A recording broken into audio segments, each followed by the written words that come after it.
Watu wawili wakikutana, kuna imagination kila mtu ako nayo ndani ya kichwa yake. Anasema atakuwa ni mtu ananipenda, ni mtu ananiandalia, ananishughulikia, ananipikia na nini, na opposite yake ni mtu atakuwa ananipeleka out, ananunulia vitu mzuri, ananunulia maua, ikikuwa birthday yangu anisawa.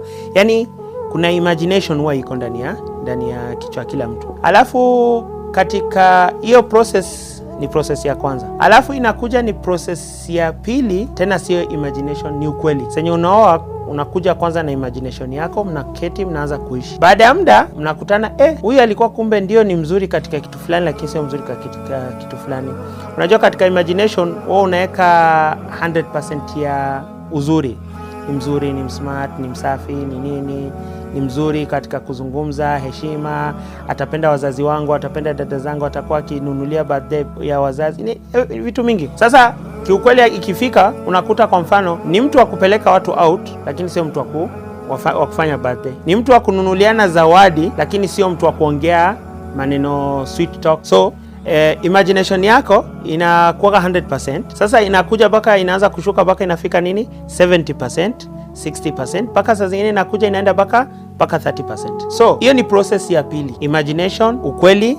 Alafu sasa ya tatu, ukishafika hali hiyo, kuna wale ambao hawawezi kukubali kwamba imagination yao na ukweli ya maisha yao hazikutani. So wanaingia kwa process ya tatu ambayo ndio inakuwa nini, kuvunjika moyo.